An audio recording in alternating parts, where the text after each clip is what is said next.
Hello, everyone. Episode 25. Thank you for being here. Hope everyone's well. Toltecs talk about, or Don Juan referred to things being reduced down to a very simple state of affairs. He said that the world is a feeling. Um, through our interpretation system, we've discovered our capacity to perceive, and that we are perceivers, and that the way we interact with feeling in the particular way that we've been conditioned has allowed an illusion to become real. And so certain mystics and shamans and stuff unbind from that and perceive energy directly as it flows. And eventually they move past that and becomes pure feeling, pure presence. So shamans, whether it's through power plants or years of discipline, discover that they're able to unbind from the physical and do the nonlinear actions that prove that the physical world isn't as physical as we think. In that, so it's suggested that it's energetic primarily, and that the physical is the manifested. The physical is the magic. We made this magical physical world so that we could basically ground, like experience. We came here to learn, not to take it for granted, not to do this and this only. It was a discovery, in theory. So feeling. If this is just a feeling, if the Toltecs are right and this is a feeling, and our interpretation system has made it something much more complex than that, then our capacity to perceive it will be based on our capacity to feel. So when they talk about being able to see energy, they're talking about being able to use all of yourself to perceive. And so it's not the third eye. You could make yourself think that you're seeing with the third eye and believe it, and then you would actually start to burn and you would feel it. But it's your whole luminous cocoon. Your whole entire field is either empty or it's filled with crap or whatever. But when it's empty, you'll feel everything really strongly with your whole being. So when I work with people, I'm talking to their body, trying to get past this idea that they're that they're in their head, that the third eye, that all this stuff is up here. I want you to feel and use your power, which is down low. Don't avoid your lower chakras. That's your power. Everything is power. Everything is not to be bypassed. So that's your roots. That's your strength, is your capacity to intuit with your gut. Your stomach will tell you how you feel, your digestion, all that stuff's tied to stress. It's all tied to your anxiety. It's all tied to your capacity to move energy through you and to feel things for what they are. If you're not feeling things, if you're blocking feelings, then you're going to have lots of anxiety and discomfort. So let yourself feel everything. Get out of your head. We're always projecting what we want and what we think and how it needs to look, and so then we're not listening. That's projection and expectation, which is limitation. So if you're truly listening, which is, we want to listen. That's the state of being we want to be in, and we want to be guided. That's the perception that's most advantageous. That's taking the load off. That's being stress-free. That's being liberated. That's being lucid. When you're a provider and you're caring for others and all these things, you tend to not take care of yourself because you feel a responsibility to Well, I mean, you're in a rigid situation. You're providing for others where they can't provide for themselves, or maybe they can but they won't, or whatever the situation.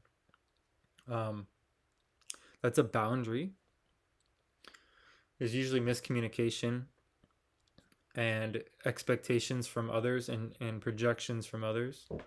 And so working through all that and getting clear about what's yours to carry, um, or having a conversation about the balance of exchange, and so that there isn't bitterness building and resentment and confusion. We're not pretty people. We have ugly features in as far as we have expectations in relationships, we have projections, and we're living in fantasies. We're not living in our present moment. We don't know how to be in the now. We're always referencing the past or the future. And so when you go to face your partner in your shadow stuff, you're going to find that there's undealt with energies that come from your your your childhood. Um, so knowing that, even if you have a really strong relationship, it gets intense to be willing to face each other and look into the stuff that isn't you don't normally look at.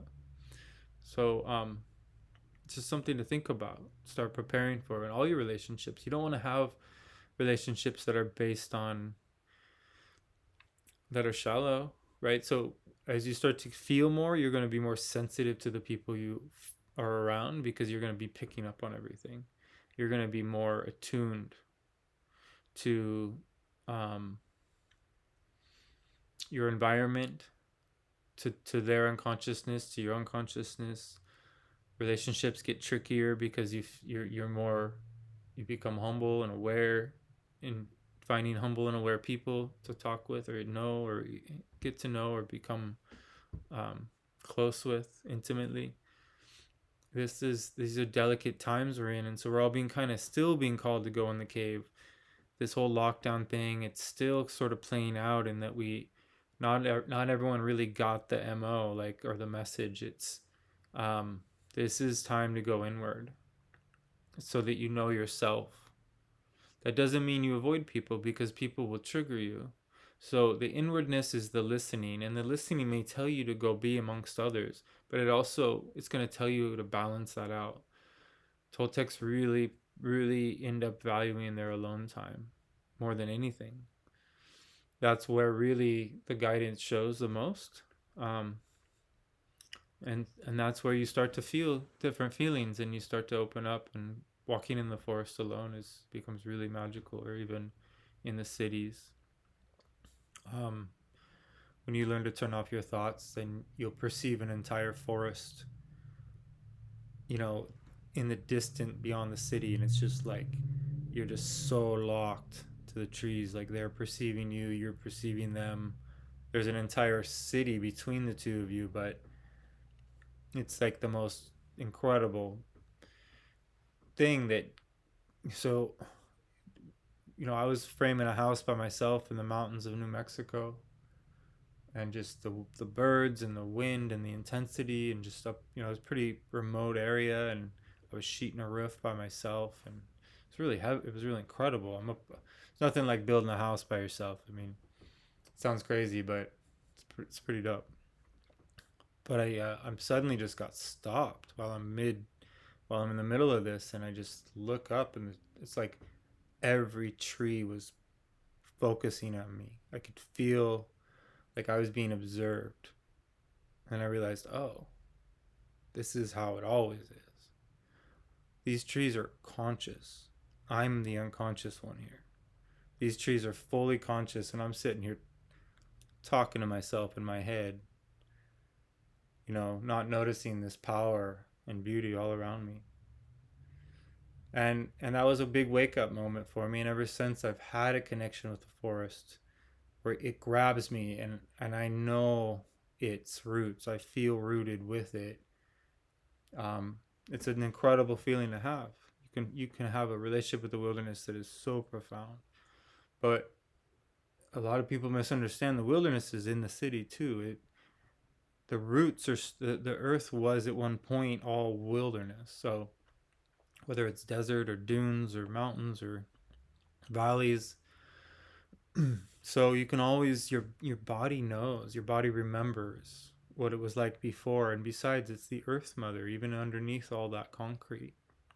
She's and there's always birds and bugs and whispers of, everything's communicating all the time. The earth mother is letting this happen, so she's still in charge, even though everything got built in these strange ways and everything's out of balance seemingly. It's actually not. It's just a story, a dream spell, an illusion that we're playing out.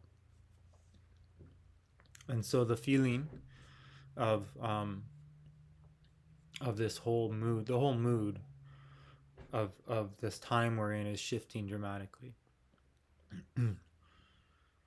um, it's just what a time to be alive, where so many fresh awareness is, people are coming into to the world of gnosis because of the catalyzing moments that we're in, these very intense times. It's giving people purpose for the first time that they didn't have. It's giving people uh,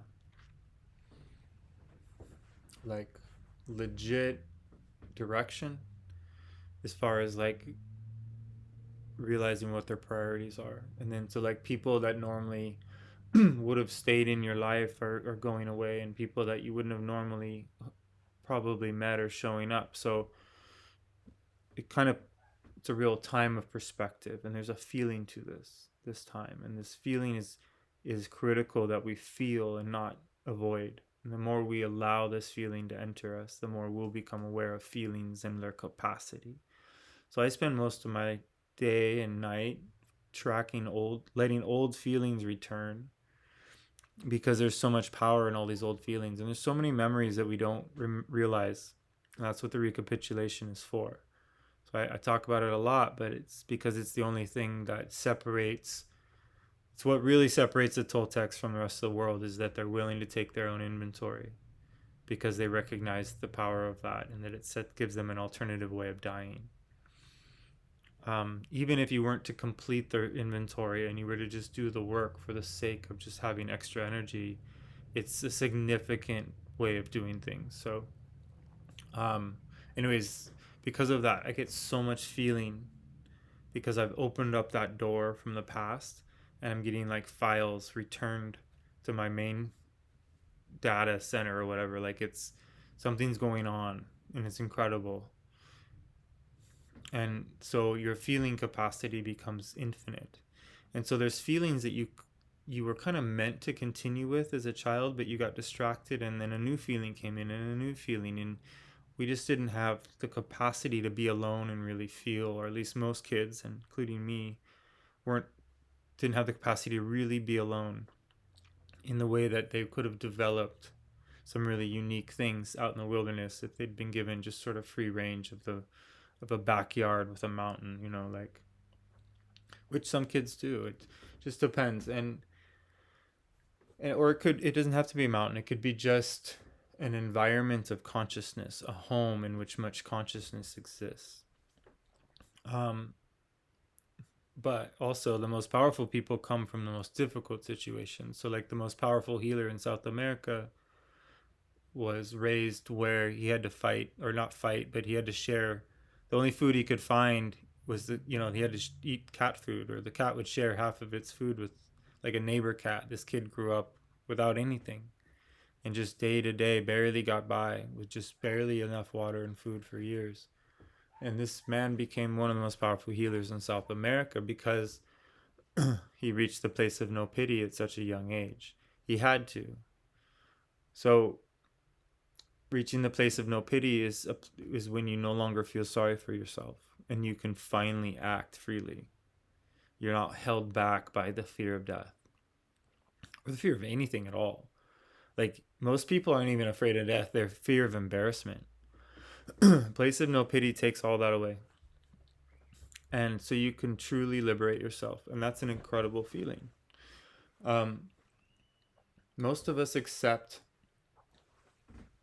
not feeling that well, and we say, well, we can tell that everyone else sort of feels the same, so we're like, well, we accept that because everyone else accepts it. And so that's the difference, is what Toltecs come to terms with the fact that they are really going to die and that there isn't a guarantee of there being another opportunity. Because Toltecs say there isn't, like, there's not a next life or a past life, there's just parallel. And we don't know how the Wheel of Time works necessarily. Obviously, those lives are going on currently, and we may slip out of this linear into that linear, but we're non-linear. And so really this is just an experience, and we don't know anything about the continuation of energy. We know that energy is eternal. There's no beginning or end to it. And so there's nothing to be afraid of. But that doesn't mean, therefore, there's nothing to be afraid of. Why wouldn't you do everything in your power in this life, starting today, to live this life as if it was your last? That's a mood. That's a feeling. There's power in that. But you also want to go slow and be calm, because slow is actually fast. If you can slow things down and be where you're really at and really feel your body, you can begin to make an assessment and have strategy and care around your situation. And that's a feeling, that's a mood, that's an intention, that's intent. Right? So you're going to have shadow stuff surface where you're going to want to shut this all down, and just in whatever form you do that. And we all go through that. And the sooner you stop being hard on yourself around that, then the sooner you won't need to do that. It's this weird dance, but just give yourself what you need, and then know that you're going to eventually just naturally raise your vibration away from things that tie you to the density. But you want to be creative and lucid, and rather than like disciplined and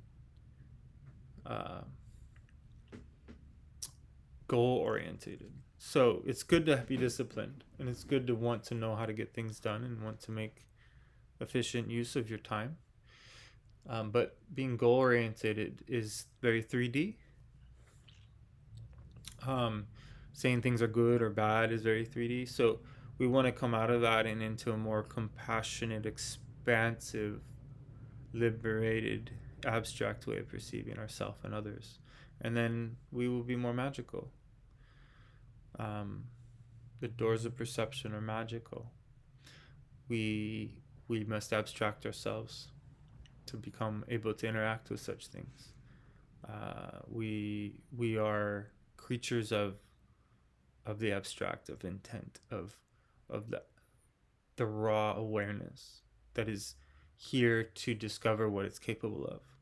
And so if we're willing to let go of what we think we were supposed to do here and step up to that opportunity and that challenge of what are we capable of, then we step into alignment with our dharma. And there's nothing like finding your dharma. There's nothing more liberating than realizing and getting out of the material attachments of whether I have enough money, or like, just work hard, make money. Like, who cares? Don't be spiritual. Don't let anything get in the way of you having the life you want. I know that there's new restrictions and now it's intense and we have to be creative, but you never know what can happen to you. You just have to be willing to go out there and get rejected, because maybe you won't get rejected. But you want to do things in proper order. So a lot of people get spiritual and think, well, I'm just going to sell everything I own or whatever, and I'm going to, write a book, and I'll just spend the money on writing. I'll just pay for rent while I'm writing this book, and this book's going to be amazing because I had a spiritual breakthrough. And the reality is you're 10 years from that book. You had a breakthrough and you think that you can write about it, and you can't yet because you're not sustainably lucid yet. You haven't honed your dreaming attention. You don't know how to keep that luminosity within you for sustainable durations of time. And that's a difficult thing to come to terms with. But once you do, then you can start to figure out how to get that luminosity to become available all the time, and you make trades. You're like, okay, shit. If I give up this, this, and this, I get all this energy, and I feel this way, and then, you know, it's worth it to me, and I'll do this, this, and this instead of what I used to do, and you just start kind of coming to terms with what your purpose is, right? Or not your purpose, but what your priorities are, which is tied to your purpose, which is tied to passion.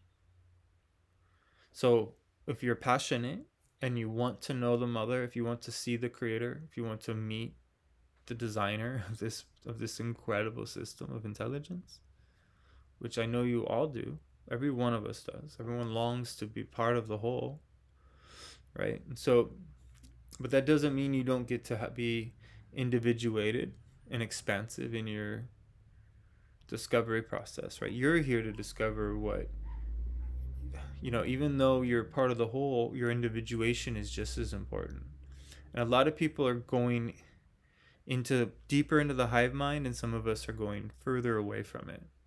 The ones that are going away from it are going to discover new neural pathways um, for the discovery process, and there's a return on investment for that.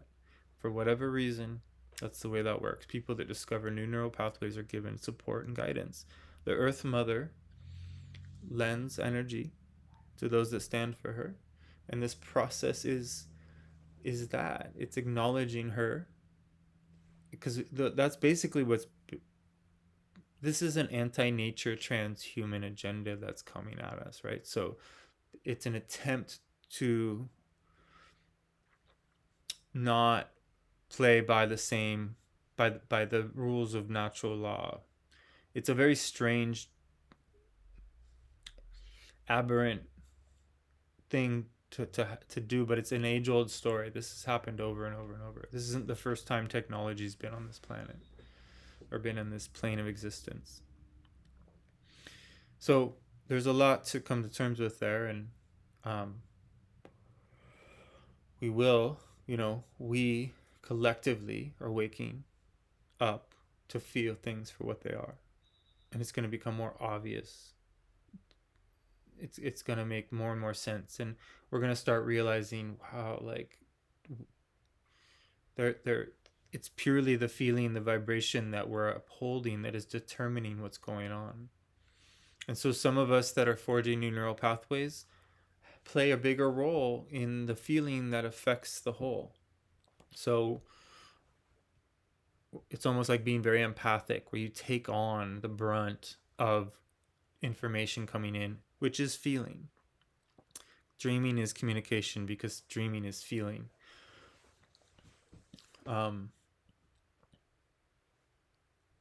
Telepathy is feeling. It gets so strong that silent knowledge is just direct knowing, right? Which is purely through transmission, right? We are transmitting feelings. The earth is a feeling. The mountains are a feeling. The clouds are a feeling. It's a feeling that blocks another feeling. Like when the sun is blocked by the cloud, those are feelings interacting. The sun and the lightning and thunder, and it's all pure communication.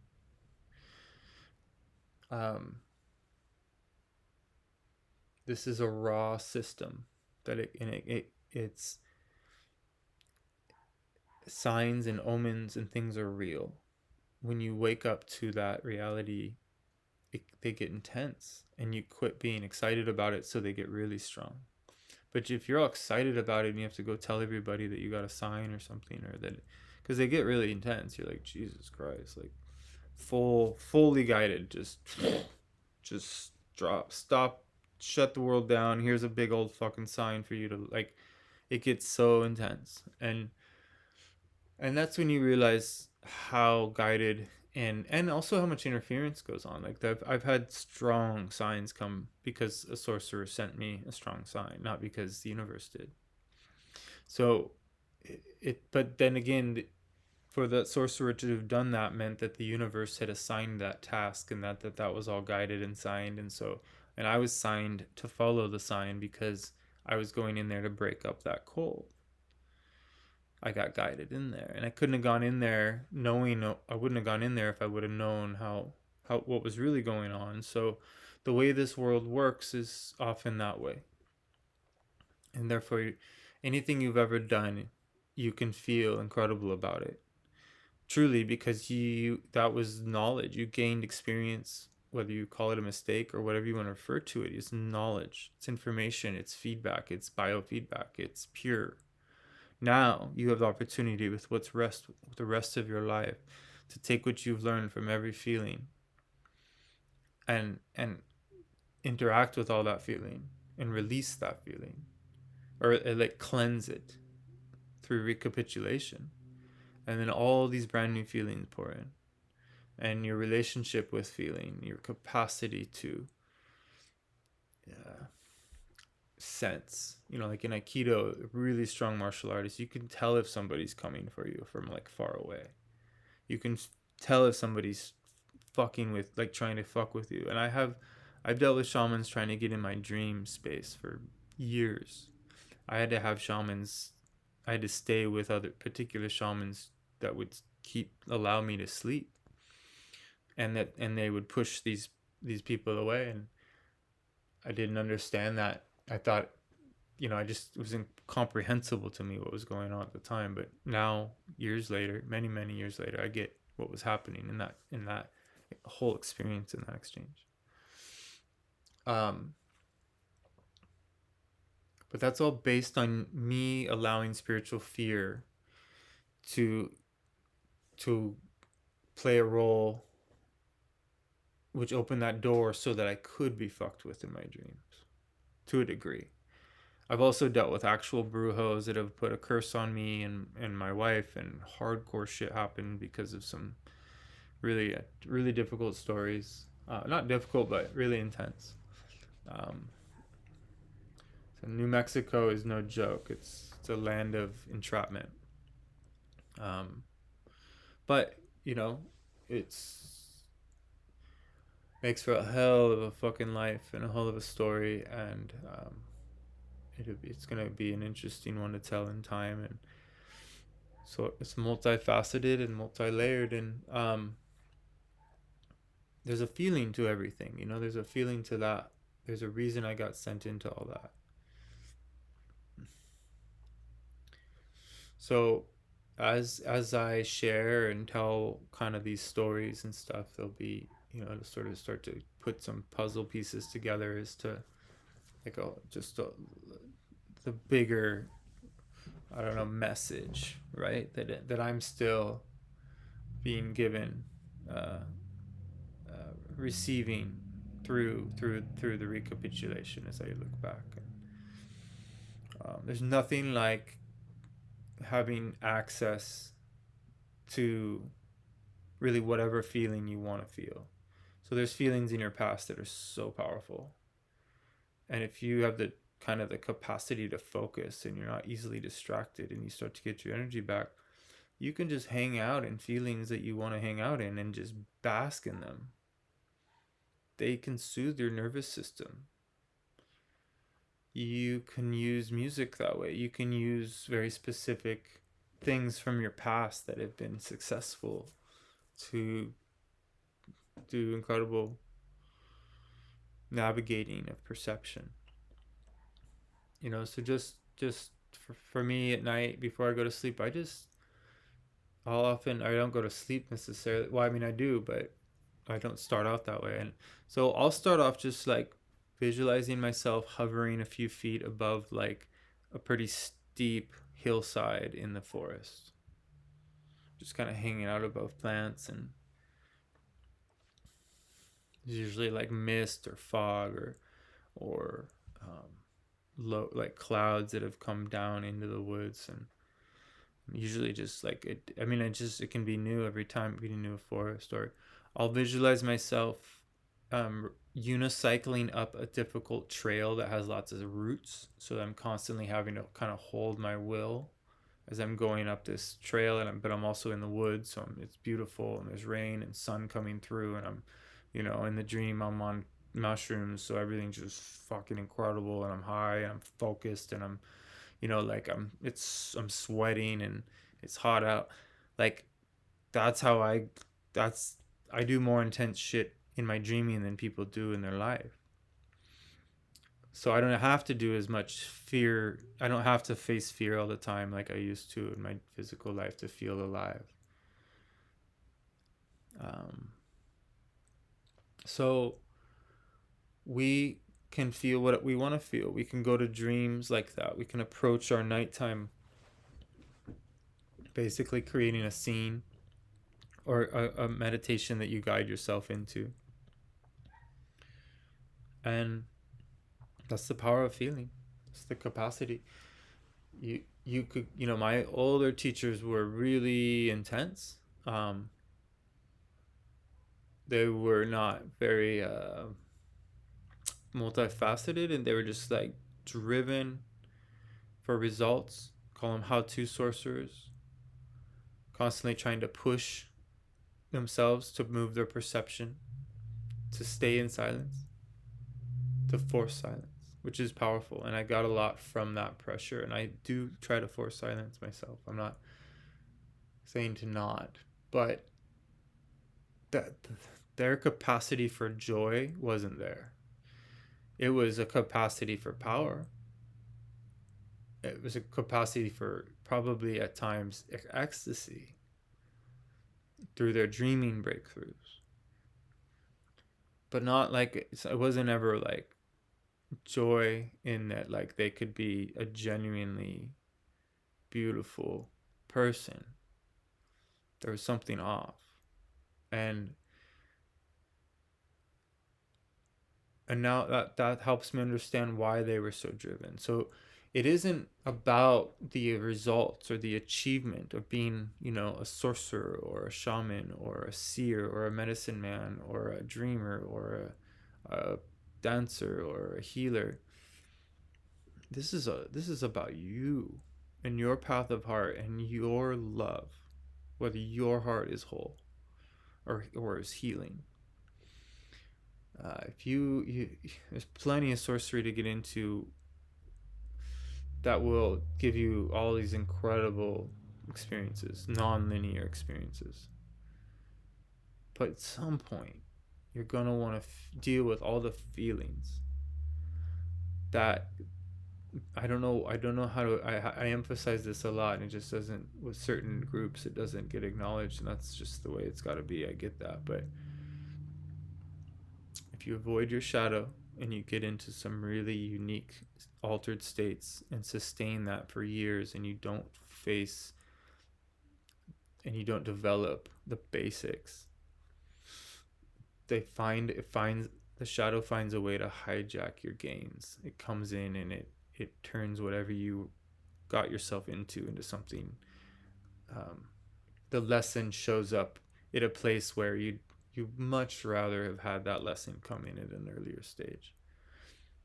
But everyone's different, and the stars determine kind of what each person is going to do, and so it's nothing is negative. People can start cults or do whatever they want. There's going to be a lot of that. Most people don't face their shadow.